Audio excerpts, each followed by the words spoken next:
Stephanie, and welcome to Books and Bubbly. This is the playlist where I review books that I get all bubbly about while drinking some bubbly. And today I'm going to be reviewing the much hyped First Lie Wins by Ashley Elston. So warning, there are going to be spoilers in this review. If you do not want to hear spoilers, I do have a spoiler-free review of this in my What I Read in February video. But let's go ahead and see what the book promised. The identity comes first. Evie Porter. Once she's given a name and location by her mysterious boss, Mr. Smith, she learns everything there is to know about the town and the people in it. Then, the mark. Ryan Sumner. The last piece of the puzzle is the job. Evie isn't privy to Mr. Smith's real identity, but she knows this job isn't like the others. Ryan has gotten under her skin, and she's starting to envision a different sort of life for herself. But Evie can't make any mistakes, especially after what happened last time. Evie Porter must stay one step ahead of her past while making sure there's still a future in front of her. The stakes couldn't be higher. But then, Evie has always liked a challenge. So this book was definitely one that deserved all the hype. I raced through this and wanted to understand what the hell was going on here. Now, this is your last spoiler warning.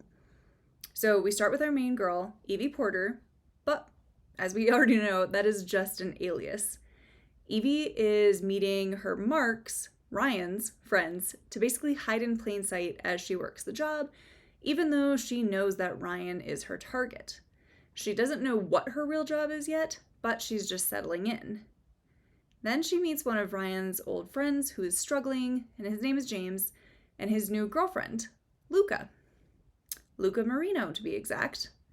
Which is very strange to Evie, as Luca Marino is her real name, and this Luca parrots all of Evie's real history back to her. She's even changed her appearance, and the girls could be twins. So Evie / the real Luca, I'm just going to call her Evie, she realizes that her boss, Mr. Smith, sent this fake Luca just to mess with her and send some sort of message. So Evie decides to mess with her boss right back and confronts the fake Luca and tells her that she's onto her. She knows Mr. Smith sent her, and she is not one to be fucked with. But then the next morning, James and fake Luca are found dead.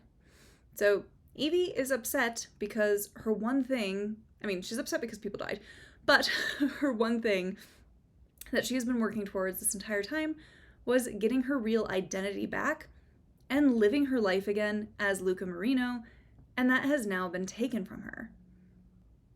I'm going to start calling Evie Luca now, since that's who she really is, and since the fake Luca is dead.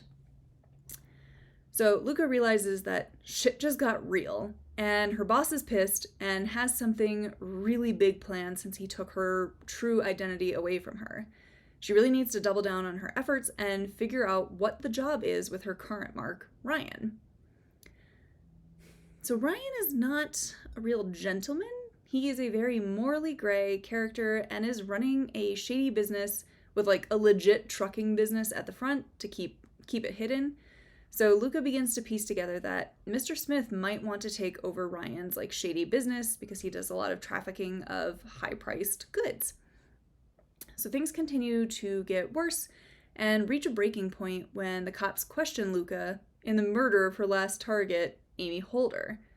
So there's a warrant out for her arrest, and she has to meet the cops in Atlanta to discuss all these things because Mr. Smith sent the cops some new evidence that paints Luca as a suspect. He is going to destroy her and take everything away from her, in essence, either to keep her trapped or just maybe to provoke her into truly taking her own life and ending Luca for real.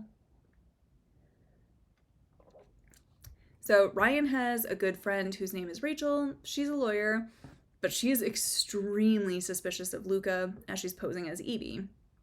Luca doesn't tell Rachel everything, but lets her know that Evie is not her real name, and that she may have knowledge concerning Amy's death and what really happened there. So on the way to Atlanta, Luca is meeting with those that she can call in favors for as she tries to figure out a way out of this mess with Mr. Smith. We spend some time with Devin, who's kind of her partner in crime, literally, and he's a tech genius and just helps her hack her way through some of her jobs and provide backup. He's also kind of like her voice of reason and like Jiminy Cricket, even though she often ignores his advice. So Ryan chose to follow her to Atlanta to play the supportive boyfriend, even though she tried to do it alone, as she really doesn't want him to start suspecting that other things are going on with her. So en route, she hears Ryan talking with a known associate of Mr. Smith's named George. So George is basically a shady delivery guy who will pick up the things that Luca was sent to retrieve and drop off her next set of instructions. So he and Luca are friendly. They've known each other for quite a while, but they're not exactly friends given the work situation that they find themselves in. So she eventually comes to the conclusion that Ryan is Mr. Smith, as he has information in his possession that there's no reason he should have. So Luca bails and leaves Ryan behind to get to Atlanta to deal with the police. So she tells the cops a few half-truths, but then the whole truth by identifying the woman in the photos supposedly killing Amy Holder as Luca Marino. She's not lying. Luca Marino did this crime and is now dead. She's able to get away, and George apprehends her as Mr. Smith believes Luca is hiding evidence that she got before Amy was killed.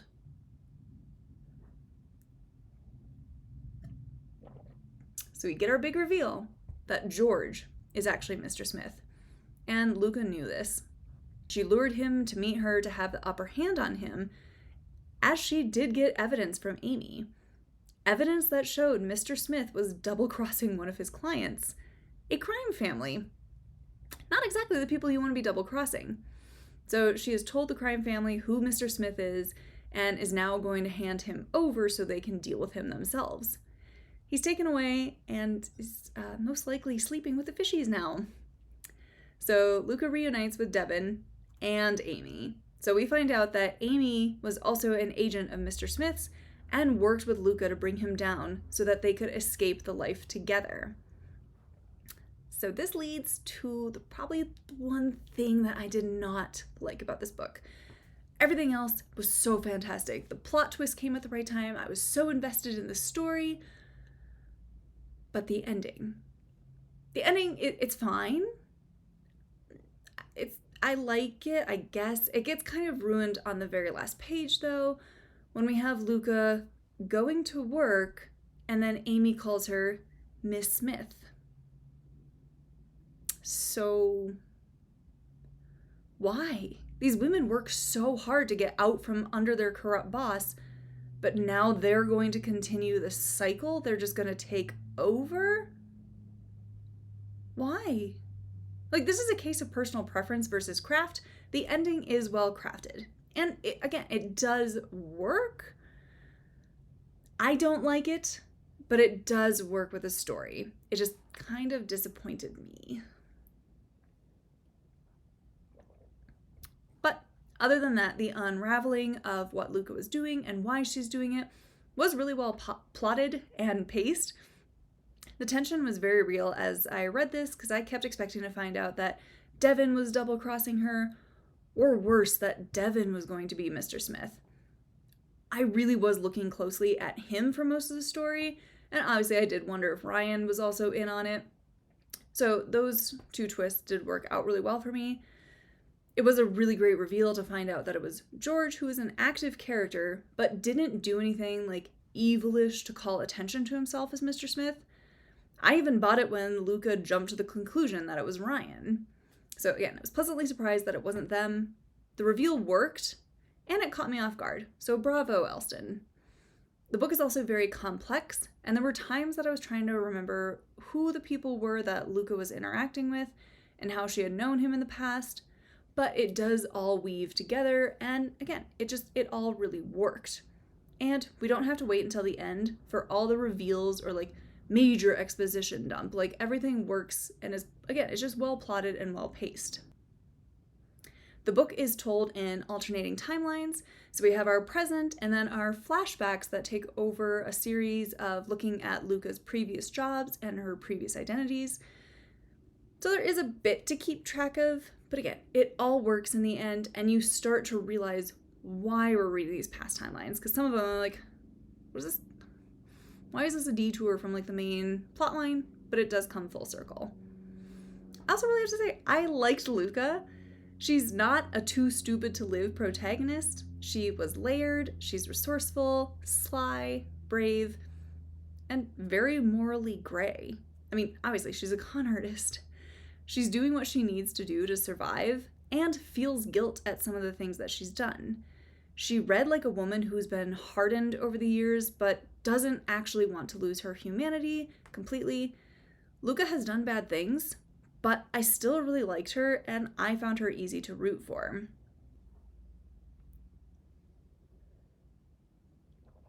Now, I will say you might want to suspend quite a bit of disbelief for this, but you will happily go along for the ride if you do. The biggest thing that surprised me was just how big this operation of Mr. Smith's is, and the sheer volume of people that he has to have in his employ. People making fake identities, people creating backstories and photoshopping people into old photos, people watching his agents, like Luca out on the job, people creating fake Google stories, fake news articles, and so on. But I was ready to let go of reality and just enjoy the ride with this. It was entertaining, and it was a real cat and mouse game, and I was so here for it. This was a well-done version of Who's Conning Who that I really wanted from You Shouldn't Have Come Here, which did not pull off a tantalizing cat and mouse game. This really did, because you obviously want Luca to win, but you also recognize just how smart and well-connected Mr. Smith is, that he can always have the upper hand on her. So it's really this big battle of wits and resources. So on the back cover, it says that this is Elston's first adult novel, as she's written 6 YA books. And I have to say, I got 0 YA vibes from this. That can often be a challenging change for some authors, and their characters tend to read really young. But I didn't get that here. I thought these guys read like adults. I could also really see this being adapted as a series or a movie on like Netflix or something. And then I did see that it's already being optioned by Hulu.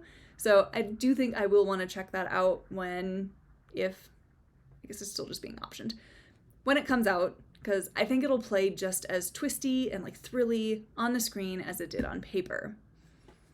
I ended up rating this pretty quick read a 4 out of 5 stars. Again, that ending was not for me, but I do get it, and I don't think it detracted from the rest of my reading experience. That last line really bugged me, but I still really, really liked this, and I loved that it actually lived up to the hype. There have been a few books that have been hyped all over Bookstagram, and then I read them and I'm like, did I get a different copy than everybody else? But this and my first read of this year, Look Closer by David Ellis, these both really did tell me that the hype was real and that it was valid. This was such a good read. So tell me, what other like con artist books have you read that you really loved? Please share your recommendations in the comments below. Otherwise, thank you so much for watching, and I will see you next time on Books and Bubbly.